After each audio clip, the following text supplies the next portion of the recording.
क्या आपको ऐसे ग्रंथ के बारे में पता है जिसे पढ़ते ही मृत्यु हो जाती है और अगर उसे आधा या अधूरा पढ़ा जाए तो मनुष्य अपना संतुलन खो देता है या पागल हो जाता है। मैं आपसे कोई हॉलीवुड बॉलीवुड की बात नहीं कर रहा या किसी पठ्यकथा या किसी कहानी के ऊपर चर्चा नहीं कर रहा। ये सत्य है, एक ऐसा ग्रंथ है जिसे भारतीय सरकार ने भी बैन कर दिया है। अन कहें अनसुने कथन में आपका स्वागत है दोस्तों। मैं आपको भारतीय होने के कारण मैं कोई आपको ज्ञान नहीं दे रहा, परंतु कुछ बातें ऐसी होती हैं जो हम लोगों को पता तो होती हैं लेकिन आधी अधूरी बातें पता होती हैं। बहुत दुनिया में ऐसी बातें हैं जो हमने सुनी ही नहीं है, ऐसे ही मर जाते हैं। और कई दफे ऐसे होते हैं, कोई छोटा बच्चा ऐसी बात बता देता है कि हम लोग कहते हैं यार हमारी इतनी जीवन निकल गया, हमारे को यार ये बात ही नहीं पता थी। मेरे साथ भी ऐसा ही हुआ जब मैंने इस ग्रंथ के बारे में पढ़ा। हमारा भारत देश को ग्रंथों का देश कहा जाता है, पुराणों का देश कहा जाता है, संस्कृति का देश कहा जाता है। यहाँ देवता लोग, गणेश भगवान जी ने जैसे महाभारत लिखी थी, ऐसे ऐसे कई देवताओं ने, वाल्मीकि जी की ने जैसे रामायण लिखी थी, ऐसे ही बड़े सारे महाकाव्यों ने ग्रंथ लिखे, पुराण लिखे, लेकिन हम लोगों को उसके बारे में विस्तार से नहीं पता होता। सुना तो होता है हम लोगों ने, लेकिन उस बारे में विस्तार से नहीं पता होता। हमारा देश को तो वैसे ही पुराणों का देश कहा जाता है क्योंकि देवी देवता लोग पुराण लिखते थे और जो बड़े बड़े महाकवि पंडित होते थे वो उसकी रचना करते थे या उसको किसी न दूसरी भाषा में कन्वर्ट करके दूसरों के सामने प्रस्तुत करते थे। और उन्हीं पुराणों को और उन्हीं ग्रंथों को पढ़ के लोग बड़े बड़े पंडित हुए, अच्छे अच्छे धर्म मार्गों पे चलना शुरू किया, अच्छे अच्छे धर्म काम किए। परंतु एक ग्रंथ ऐसा है जो श्रापित था। आप भी सोच रहे होंगे ऐसा कौन सा ग्रंथ है जो श्रापित था। 150 साल पुराना ये ग्रंथ है, कोई बहुत ज्यादा पुराना नहीं है, 150 साल पुराना ग्रंथ है जो श्रापित हो गया। और श्राप भी ऐसा कि न जाने उसने किस वजह से वो श्राप दिया, वो मैं आपको आगे बताऊंगा। कि जो उस ग्रंथ को पूरा पढ़ लेगा वो मर जाएगा, जो अधूरा पढ़ेगा वो पागल हो जाएगा, या कोई ऐसा ही शख्स होगा जो बहुत अच्छी नियत से पढ़ेगा। तो शायद हो सकता है कि बड़े बड़े ऐसे हजारों लोगों ने वो ग्रंथ पढ़ा भी होगा जो उन्होंने दुनिया के लिए बहुत अच्छे काम भी किए होंगे। लेकिन ऐसी क्या वजह थी इस ग्रंथ की वजह से जो सरकार को ये ग्रंथ बैन करना पड़ गया। इस ग्रंथ का नाम है नीलावंती ग्रंथ। मैंने भी सुना, मैं भी अचंभे में रह गया, यार ऐसा कौन सा ग्रंथ है कि जिसे पढ़ने से बंदा पागल हो जाता है या मर जाता है। मैं इसके बारे में आपको आगे विस्तार से बताऊंगा। अब सवाल ये उठता है, ऐसा इस ग्रंथ में क्या है जो आसानी से किसी बुक शॉप पे नहीं मिलता, किसी ऐसे घर में नहीं मिलता। इंटरनेट पे भी इसकी कोई बहुत ज्यादा जानकारी नहीं है। क्या जो जानकारी है वो सत्य है कि बनाई हुई मन धड़म कहानियां हैं? क्या सच में ही ये ग्रंथ जो है एक श्रापित ग्रंथ है? क्या वो सच में ही उस यक्षिणी ने जो ये ग्रंथ लिखा था उसने श्राप दिया था? क्या सच में ही वो पेड़ पौधों से बात करती थी? मौसम विभाग का उसको पता होता था? भूकंप कब आना है ये उसको पता होता था? कि सिर्फ ये एक झूठी अफवाह है? परंतु यहां भी सोचना पड़ सकता है कि भारत सरकार ने ग्रंथ बैन क्यों किया? क्यों इतने लोग इस ग्रंथ को पढ़ के मारे गए? क्यों इतना बड़ा कदम उठाना पड़ा इंडियन गवर्नमेंट को? कुछ तो ऐसी बात होगी कि जो इंडिया की गवर्नमेंट ने इसको बैन किया। मैंने भी काफी कम से कम 15-20 दिन मैंने भी इसकी पूरी तहकीकात की और बहुत जगह सर्च किया। मुझे भी कोई प्रॉपर कहानी नहीं मिली, लेकिन मैंने जब इस ग्रंथ के बारे में अच्छी तरह छानबीन की तो मुझे कुछ कुछ समझ आया और कुछ कुछ कहानियां और कुछ कुछ सत्य जो मैंने देखा और जो मैं आपके सामने प्रस्तुत कर रहा हूं। आप भी जरूर देखिए और आप भी मुझे कमेंट करके जरूर बताइए क्या ये रियल हो सकता है। मैं तो उसको रियल मानता हूं क्योंकि कोई भी गवर्नमेंट बैन नहीं करती। गवर्नमेंट तभी बैन करती है या तो वो चीज खराब हो जाती है या फिर वो चीज नुकसान कर सकती है। आओ मैं इसके बारे में आपको विस्तार से बताता हूं। इस कहानी को नहीं, इस जो मैं आपको ये बात बता रहा हूं इसको गौर से सुनना और पूरा सुनना, क्योंकि मेरे सुनाने से ना तो मृत्यु होगी ना तो कोई बंदा पागल होगा। हाँ, लेकिन आपको ये जरूर पता लगेगा कि क्या यार सच में ये अनुज ने जो बात बताई है सत्य बात है। फिर आप सर्च भी करना, मैं इसके बारे में आपको विस्तार से बता। एक गांव में एक किसान रहता था, बहुत मेहनती था। वो अपने परिवार के लिए कुछ भी करना चाहता था, वो दिन रात मेहनत करता था। एक दिन उसके घर में एक कन्या ने जन्म लिया। बहुत सुंदर कन्या थी, आंखें उसकी नीली थी। उस लड़की का नाम उसने नीलावंती रख दिया। जैसे जैसे वो लड़की बड़ी होती गई, वह आम बच्चों की तरह नहीं थी। आम बच्चे क्या करते हैं दोस्तों, आपके घर में भी बच्चे, किसी को खिलौना चाहिए, किसी को मोबाइल चाहिए, किसी को कुछ चाहिए तो किसी को कुछ चाहिए। उस जमाने में ये चीजें नहीं होती थी, उस जमाने में खिलौने होते थे। परंतु वो लड़की खिलौनों से नहीं खेला करती थी, उसकी राह ही कुछ अलग थी। वो चींटियों से, कीड़े मकोड़ों से खेलती थी। जैसे जैसे वो बड़ी होती गई, उसका ध्यान और दूसरे जानवरों की साइड जाने लगा।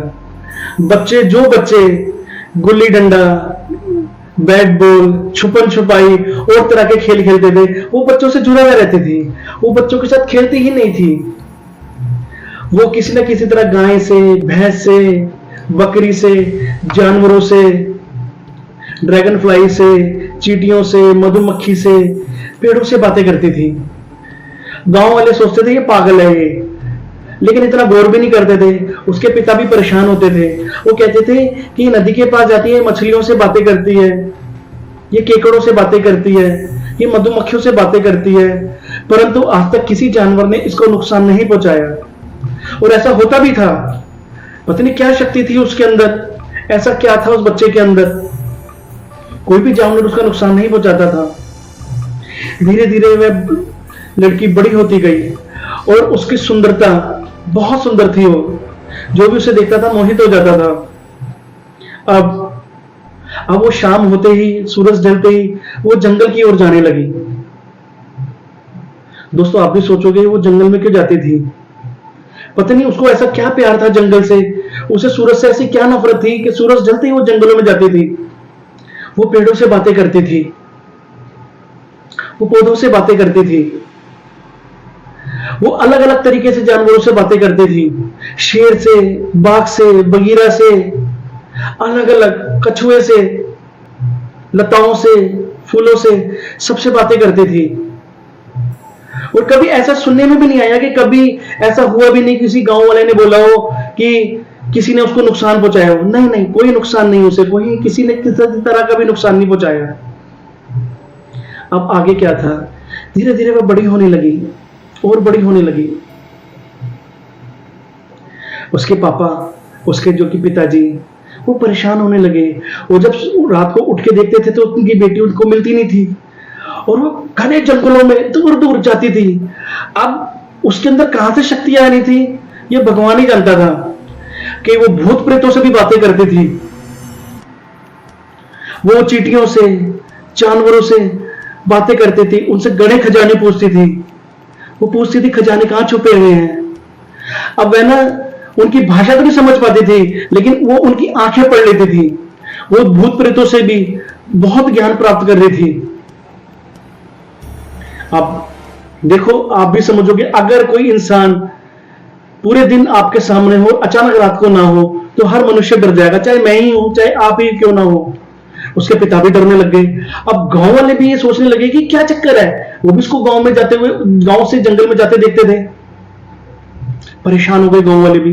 गांव वाले कहते इसको ऐसा तो नहीं कोई उपली उपली आई हो, कोई तांत्रिक का कोई जादू टोना कर दिया हो, ये मुंह उठाती है और जंगल में चली जाती है। लेकिन हकीकत किसी को भी नहीं पता थी। गांव वाले परेशान, गांव वाले ताने मारने लग गए। उसके पिता को बोलने लगे, भाई अगर तू अपनी बेटी को नहीं संभालेगा तो ये हाथ से निकल जाएगी, इससे कौन से शादी करेगा।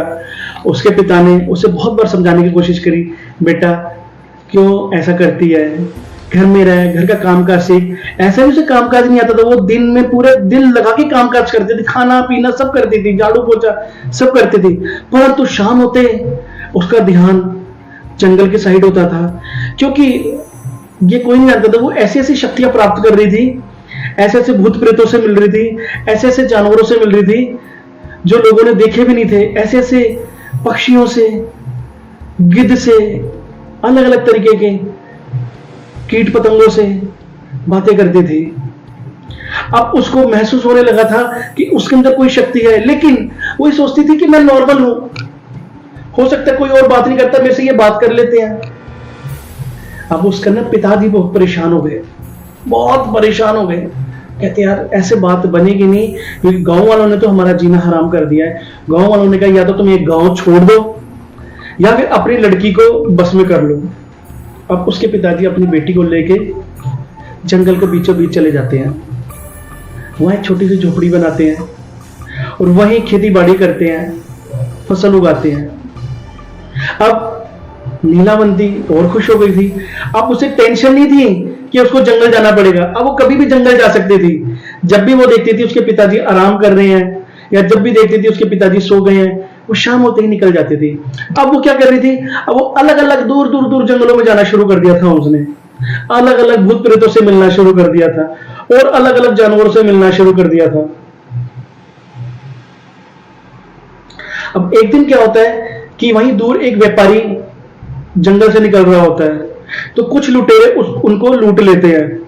हाथापाई हो जाती है, छोटे भी लग जाते हैं व्यापारी को। जो नीलावंती होती है ना, वो पेड़ के पीछे से देख रही होती है कि ऐसा कुछ है, लेकिन वो कुछ करती नहीं है। वो कहती है मैं किसी के फड्डे में क्यों टांग अड़ाऊं, किसी में क्यों पंगा डालूं। अब वो व्यापारी किस तरह से छूट छुड़ाव करके बच के निकल आता है और आके लीलावंती के पैरों में आके गिर के बेहोश हो जाता है। लीलावंती उसको क्या करती है, उसके घाव को साफ करती है। उसको अब इतनी तो उसको नॉलेज हो गई थी कि किस पौधे से कौन सी दवाई बनती है, कौन सी औषधि बनती है, कौन सा मलहम बनता है। वो उसकी मरहम लगाती है, उसकी सेवा करती है। कुछ दिनों बाद उसको होश आता है, वो देख के बहुत खुश हो जाता है और ना लीलावंती को देख के वो ना उसकी सुंदरता का मोहित हो जाता है। वो उसको कहता है कि मैं ना तुमसे शादी करना चाहता हूं। सुंदर तो व्यापारी भी होता है, लेकिन नीलावंती तो जिसकी आंखें नीली हो, आप भी समझ रहे हो, नीली आंखों वाला बंदा तो वैसे ही देखने का केंद्र बन जाता है। अब आगे क्या था, उसने आगे शर्त रख दी। उसने कहा शादी तो मैं कर लूंगी, पर शर्त एक है। वो कहता है मुझे तुम्हारी सारी शर्तें मानने को मंजूर है। कहती नहीं नहीं नहीं नहीं, पहले तुम मेरी शर्त सुन लो। शर्त है क्या? कहता अच्छा बताओ, क्योंकि वो तो उसकी हाँ में हाँ मिला रहा था, मोहित हो चुका था, उसकी आंखों में खो चुका था। वो कहती है मैं हर शाम को सूरज ढलते ही मैं जंगल में आऊंगी, तुम मुझे वचन दो, तुम मुझसे कभी नहीं पूछोगे कि मैं जंगल में क्या करने आती हूँ, क्योंकि मैं तो बचपन से जंगल में बड़ी हुई हूँ। उसको नहीं पता था कि पहले गांव में रहते थे। उसने व्यापारी ने भी सोचा ठीक है, इसका जंगल से लगाव है, अपने पिता से लगाव है, कोई बात नहीं। वो कहता है ठीक है, मैं तुमसे कभी नहीं पूछूंगा। कहती वचन दो, जिस दिन भी तुम पूछोगे मैं तुम्हें छोड़ दूंगी, मैं वापस जंगल आ जाऊंगी। व्यापारी थोड़ी सी आगे ही दूर जंगल खत्म होते ही एक गांव में रहता था। अब क्या था, दोनों की शादी हो जाती है, दोनों बहुत खुशी खुशी अपना जीवन व्यतीत करने लगते हैं। दोस्तों आगे सुनने वाली बात है। होता क्या है कि एक रात जब वो नीलावंती नदी के पास आती है, तो उसको एक कछुआ मिलता है। वो कछुए से बात कर रही होती है। वो ये बात कर रही होती है कि तेरी पीठ इतनी मजबूत कैसे है, क्या है क्या नहीं है। तो वो बात करते करते ना वो ये कह देता है कि आज ना तेरे पिताजी की मृत्यु हो जाएगी। वो बड़ा घबरा जाती है। वो कहती है नहीं नहीं, कहते मैं झूठ नहीं बोल रहा, आप मेरी भाषा समझती हैं, आप मेरे इशारे समझती हैं, आज रात को ना आपके पिता की मृत्यु हो जाएगी। अब वो जैसे ही जाती है तो देखती है कि उसके पिता बीमार होते हैं, चारपाई पे लेटे होते हैं। वो परेशान हो जाती है। थोड़े समय बाद ही उसके पिता की मृत्यु हो जाती है। अब उसको ना ये बातें यकीन आने लग गई थी कि सच में ही जो बातें मुझे पेड़ पौधे पक्षी जानवर बताते हैं वो सत्य होती हैं, वो सत्य घटना नहीं है, वो सत्य है। उसके पति भी ये देखते हैं कि उनके पिता की मृत्यु हो जाती है, उनका बेटा तो कोई होता नहीं है, चलो उन्हें मुखाग्नि देते हैं, उन्हें जलाते हैं। उनकी अस्थियों को पानी में बहाते हैं। उनका घर फिर वैसे ही चल रहा होता है। पूरे दिन वो काम करती है, खाना बनाती है, वो रात का खाना भी बना देती है अपने पति के लिए, व्यापारी के लिए। अब वो शाम को आके जंगल में एक पेड़ के पास, जो जिसको वो बहुत मानती थी, वहां आके बैठ जाती है। वहां के वो चीजें देखने लग जाती है, बातें करने लग जाती है। उसको एक दैत्यों का राजा मिल जाता है, मीन्स भूत का राजा मिल जाता है। वो कहता है क्या है तू? कहता तुझको पता है तू क्या है? कहती क्या है? क्योंकि उसको पता था कोई उसका कुछ बिगाड़ तो सकता नहीं है, चाहे वो कैसी भी शक्ल का इंसान आ जाए। कहता तुझे पता है तू क्या है? तू ये एक यक्षिणी है। कहती वो क्या होता है? कहता है तू मनुष्य नहीं है, तू मनुष्य के शरीर में एक यक्षिणी है। तू इस लोक की नहीं है, तू दूसरे लोक की है। तू क्या कर रही है यहां? तू साधना कर, तू तपस्या कर, तू ज्ञान प्राप्त कर, तू अपनी धरती पे जा। तू क्या मनुष्य की जूनी जी रही है? वो बड़ा हैरान हो जाती है। कहती है मुझे बताओ, मुझे ज्ञान दो।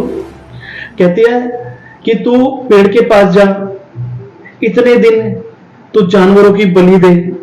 जब तू जानवरों की आखिरी दिन बलि देगी, वो जो तू सामने नदी देख रही है, उसमें एक लाश तैरती हुई आएगी। मेरी बात सुन ले गौर से, ये जो भी काम करेगी वो एक ही बार होगा, जो आखिरी दिन होगा। वो लाश तैरती हुई आएगी। उस लाश के हाथ में एक ताबीज बंधा होगा। क्या बंधा होगा? ताबीज बंधा होगा। तो उस ताबीज को खोल लेना, इधर उधर मत फेंक देना। मैंने तुझे अब भी समझा रहा हूं, एक ही बार होगी जिंदगी में चीज। अगर तूने अपनी दुनिया में जाना है तो मेरी बात गौर से सुन ले।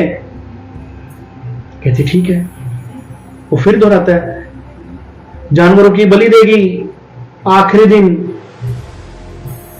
तैरती हुई लाश आएगी नदी के अंदर, तो उस लाश को रोकना, उसके हाथ से ताबीज लेना, अपने पास रख लेना। फिर एक नाव आएगी, उस नाव में आदमी बैठा होगा, उस ताबीज को उस आदमी को देना जो नाव चला रहा होगा। वो तुम्हारे को कुछ बताएगा और फिर तुम नाव में बैठना और फिर तू अपने देश चली जाएगी। फिर तू कहलाएगी यक्षिणी। फिर पूरी दुनिया पे तू फतेह कर सकती है। फिर वो कर सकती है जो लोग भगवान करते हैं। तू ऐसे लोग में चली जाएगी। यक्षिणी तो पागल हो जाती है, कहती है यार ये तो मुझे पता ही नहीं था। अब क्या करती है वो बातें, अब इतने सारा ज्ञान तो उसे मिल जाता है। ज्ञान उन्हें पक्षी से भी मिल रहा होता है, पौधों से भी मिल रहा होता है, हर तरह से मिलता है। वो ना सूखे पत्तों पे लिखना शुरू कर देती है। यही वो एक छोटी सी गलती कर देती है, वो पत्तों पे लिखना शुरू कर देती है, कहीं वो भूल ना जाए। अब ऐसे क्या करती है, वो रोज लिखती है, रोज जानवरों को काटती है, जानवरों को सम्मोहित कर लेती है, बिगर दर्द के उन्हें काट देती है। जब वो काट के बलि देती है तो उनके खून के छींटे पत्थरों पे, पेड़ों के आसपास बिखर जाती है खून के छींटे। अब उन दिनों क्या हो रहा होता है दोस्तों, उन दिनों बच्चे बहुत चोरी हो रहे होते हैं, अगवा बच्चे हो रहे होते हैं, डाकू बच्चे उठा के ले जाते हैं। डाकू का भी जमाना था ना उस समय। डाकू क्या करते, लूटपाटी तो करते थे। किसी के बच्चे उठा के ले गए, किसी की बीबी बेटी उठा के ले गए, गहना चोरी करके ले गए, बनियों को मारना, गोली मार देना। डाकू लोग यही तो करते थे, फिरौती लेते थे। बच्चे बहुत चोरी हो रहे थे, बहुत बच्चे चोरी हो रहे थे। अब गांव वाले नीलावंती को रोज रात को जंगल में जाते देखते थे। उनको ना डर लगने लग गया, कहीं ऐसा तो नहीं है कि ये हमारे बच्चे उठा के ले जाती है, ये कुछ करती है, ये डायन है, ये पिशाचिनी है, ये चुड़ैल है, कहीं बच्चों की बलि देती है। और दिन में जाके देखते हैं। अब दिन में जाके देखते हैं तो बलि तो दी हुई होती है, लेकिन वो बच्चों की नहीं, वो बलि तो दी हुई होती है जानवरों की, जिन्हें उन्होंने सम्मोहित किया हुआ होता है। लेकिन जानवर तो उन्हें कहीं नजर आता नहीं है। वो घबरा जाते हैं गांव वाले, ये कहते हैं भैया ये तो हमारे बच्चों की बलि दे रही होती है, हमारे बच्चे मारते हैं। अब वो उससे डरते भी हैं कि सीधी सीधी उससे बात कैसे कर ले, हमारे हाथ में कोई प्रूफ तो है नहीं। अब वो व्यापारी के पास पहुंच जाते हैं। व्यापारी को बोलते हैं भाई मेरी बात सुनो, तुम्हारी बीबी हर रात को वहां जाती है और हमारे को शक नहीं है, हम यकीन से कहते हैं हमारे यहाँ जो बच्चे जितने चोरी हो रहे हैं तुम्हारी बीबी उनको मारती है, खाती है, हमें नहीं पता, तुम्हें हमारा साथ देना पड़ेगा। व्यापारी को पता तो होता है कि उसकी बीवी जाती है, लेकिन वो क्या करे, वो एक ऐसे बंधन, वो ऐसी शर्त में बंधा होता है, वो कुछ कर नहीं सकता है। लेकिन अब उसने गांव में भी रहना है, अपना व्यापार करना है, तो वह गांव वालों के साथ जाता है। उस दिन भी क्या होता है, एक बच्चा चोरी हुआ होता है, गांव वालों को बच्चा मिल नहीं रहा होता है। अब उसका पति क्या करता है, पेड़ के पीछे छुप के देख रहा होता है, तो गांव वाले भी देख रहे होते हैं। अब वो बलि तो दी होती है उसने जानवरों की, अब गांव वाले ये भी देख लेते हैं तो जानवरों की बलि दे रहे हैं। जानवर चिल्ला भी नहीं रहा, ऐसा क्या कर दिया इसने जानवर के साथ। उसका पति भी देख रहा होता है, पति भी बड़ा हैरान होता है, कहता है यार ये बलि देती है, लेकिन मुझे बच्चा तो नजर आ नहीं रहा। आखिर दिन, जिस दिन बलि का होता है, वो थोड़ी दूर ही नदी के पास जाती है, तो वहां लाश तैर के आ रही होती है। वो लाश देख के खुश हो जाती है, खुश होकर थोड़ा तेज तेज हंसने लगती है। गांव वाले डर जाते हैं, कहते हैं यार ये तो भूतनी है, दो डायन है। वो लाश को पकड़ लेती है। अब पकड़ के करना क्या था, पकड़ के जो उसके हाथ में बंधा ताबीज था वो खोलना था। अब होता क्या है कि उस ताबीज में गांठें बहुत लगी हुई होती है, वो जो नीलावंती यक्षिणी होती है उससे वो गांठें खुल नहीं रही होती। दोस्तों कई दफे ऐसा भी होता है, हम भी कोई अपने हाथ में कलावा मोली बांध लेते हैं, हमसे कई दफे नहीं खुलती है, और पानी में अगर गीली हो जाए तो गांठ वैसे नहीं खुलती है। आप भी कभी गौर करना, उसके साथ भी वही होता है, वो गांठ खुल नहीं रही होती है, परेशान हो जाती है। अब हम क्या करते हैं, हम भी यही करते हैं, मुंह से खोलना शुरू कर देते हैं। ऐसा ही उसने किया है, ये तो नेचर है, ये तो इंसानियत है कि कुछ नहीं होगा तो चलो मुंह से ही काटना फाड़ना शुरू कर दो। और वो जैसे उसका हाथ मुंह से खोलना शुरू करती है, गांव वाले कहते हैं ये तो तैरती लाश मिली है इसे, ये तो आदमी लोग खा रही है, ये बच्चे भी हमारे खा गई होगी। अब प्रूफ तो होता नहीं कि बच्चे इसने खाए होंगे, लेकिन वो लाश को देख के तो वो डर जाते हैं, चुंबा हो जाता उन्हें। कैसे तैसे वो गांठें खोल लेती है और हाथ में ताबीज पकड़ लेती है। जैसे ताबीज पकड़ लेती है तो जो लाश होती है वो आगे चली जाती है पानी में बह के। अब इतने में ही पीछे से नाव आ रही होती है। अब नाव आ रही होती है, दोस्तों सोचने वाली बात है, नाव होती है, उसका पति उसके सामने आ जाता है। वो अपने पति को देख के घबरा जाती है, अचंभा हो जाता है। जैसे अगर आप भी कोई काम कर रहे हो, आप अपने घर में कोई मन लगा के पढ़ रहे हो, कुछ कर रहे हो, अचानक आपके सामने कोई, आप भी डर जाते हो, सेम वो डर जाती है। कहते तुम यहां कैसे? वो कहता तू यार ये काम करती है, यार मुझे यकीन नहीं हो रहा था यार। वो उसको बोलता है, छूटते छूटते बोलता है, कहता है अब मुझे जो ये तू पत्तों पे तूने जो लिखा हुआ है ना, ये तू मुझे दे दे। कहते तुम्हें क्या पता इसमें क्या लिखा क्या नहीं लिखा। अब वो बंदा ना अपने असली रूप में आ जाता है। वो जो व्यापारी होता है ना, वो वही प्रेत होता है, वही जो इसको बता रहा होता है, प्रेतों का राजा होता है, जो इसको बता रहा होता है कि तुम ऐसे कर लोगे, ऐसे कर लोगे, तुम यक्षिणी हो, तुम ऐसे हो, ठिमका हो, फटाना हो, तुम अपने लोग पे चले जाओगे। ये उसको देखकर डर जाती है, कहती है यार तुमने मुझे इतने टाइम धोखे में रखा। कहता है मैं तुम्हारे को देख के मोहित नहीं हुआ, ठीक है तुम बहुत सुंदर हो, लेकिन मैं तुम्हारी शक्तियों को देख के मोहित हुआ था, तो मुझे ये नाटक करना पड़ा। तुम मुझको ये दे दो, तुम मुझको ये दे दो, नहीं तो मैं तुम्हें जाने नहीं दूंगा। अब नीलावंती बड़ा परेशान हो जाती है, कहती इसे तो सारी कहानी पता है। अब कैसे तैसे करके नीलावंती उसे बहुत गुजारिश करती है कि मेरे पास ज्ञान खत्म हो जाएगा अगर मैं नहीं करूंगी। कहता है तुमने जाना है, हाँ या ना? तुमने जाना है तो मुझे बताओ और ये मुझे दे दो। अब वो दे देती है, वो लेता है, तो जैसे वो देती है वो उसे बहुत गुस्सा आ जाता है। वो कहती है अगर कोई भी इस लिखे हुए मेरी चीज को पढ़ेगा, पूरा पढ़ेगा, गंदे विचार से पढ़ेगा, कोई शक्तियां पाने के लिए पढ़ेगा, उसकी तुरंत मृत्यु हो जाएगी। कोई आधा पढ़ेगा, वो मानसिक संतुलन खो देगा, वो पागल हो जाएगा। क्या होना था, वो चली जाती है।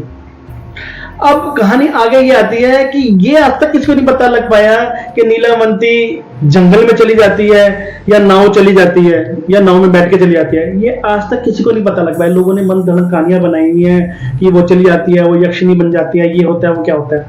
आगे क्या होता है, वो पढ़ता है बंदा, वो बहुत पढ़ता है। अब उसमें कहानियां ऐसी लिखी होती हैं, कोई चींटियों की भाषा होती है, कोई पेड़ों की भाषा होती है, कोई अलग तरीके की लिपि होती है।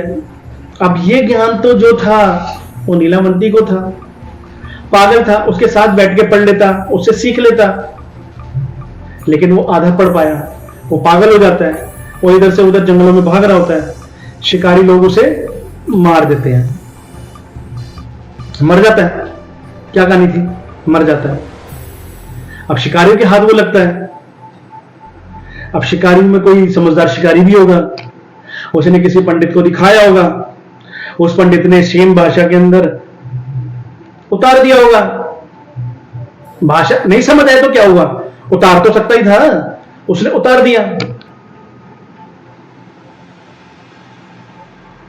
अब एक समय आया था कि जो हमारे हिंदुओं के सबसे बड़े माने हुए स्वामी विवेकानंद जी, जो किताबों को, कॉपियों को, ग्रंथों को दूसरी भाषा में कन्वर्ट करते थे। कोई अगर ऐसी भाषा लिखी हुई, बड़ी भाषाओं का ज्ञान था उन लोगों को, बहुत भाषाओं का ज्ञान था, कहते थे उन जैसी भाषाओं का ज्ञान भी किसी के पास नहीं था। वो भी वेद पुराण हिंदी भाषा में, संस्कृत भाषा में कन्वर्ट करते थे, बड़ा शौक था उन्हें। उनके हाथ में लग गया नीलावंती ग्रंथ। वो कहते, अच्छा भाषा को तो ज्ञान था उन्हें, कई ऐसी भाषाएं थी जो उनको समझ आती थी। उन्होंने जब वो नीलावंती ग्रंथ उनके हाथ में आया तो उन्होंने उस भाषा को भी कन्वर्ट करना शुरू किया। और ऐसा ही कहा जाता है कि उन्होंने जब ये पूरा ग्रंथ पढ़ लिया तो उनकी मृत्यु हो गई। क्या था इस बात में सच दोस्तों मुझे नहीं पता, लेकिन फिर भी ये कड़ी विवेकानंद जी से जुड़ जाती है कि उन्होंने पढ़ा था तो मृत्यु हो गई। ऐसे लोग भी कहते हैं, ऐसे बड़े पंडित ये भी कहते हैं कि उनको अपनी मृत्यु पहले पता थी, इसलिए उन्होंने वो ग्रंथ उठाया, उसको कन्वर्ट किया या उसको उस भाषा के अंदर चेंज किया। विवेकानंद जी एक छोटी मोटी हस्ती नहीं थी दोस्तों। बड़ी सोचने वाली बात है। ऐसा भी कहा जाता है कि वो नीलावंती नाव में नहीं बैठी थी, वो जंगल जंगल जंगल घूम रही है आज भी। देखो बहुत पुरानी बात तो नहीं, 150 साल पुरानी बात है ये। वो जंगल जंगल घूम रही है, वो आज भी उन लोगों को ढूंढ रही है कि जो लोग लालच के अंदर वो ग्रंथ पढ़ते हैं, जो लोग लालची हैं उनको मार देती है। आप भी देखोगे, देखो भाषा ये आसान हुई ग्रंथ की, लोगों की मुश्किलें बढ़ गई, लोग मरने लगे, क्योंकि वो जो कठिन भाषा थी लोगों को समझ नहीं आती थी। जब अगर समझ नहीं आएगी तो तुम समझ नहीं पाओगे, तो तुम पागल नहीं होगे, तो तुम मर नहीं पाओगे। अब मैं इंग्लिश पढ़ता हूं या मैं चाइनीज पढ़ता हूं, चाइनीज मेरे को पढ़ी थोड़ी आती है, मैं देख ही सकता हूं ना उसे।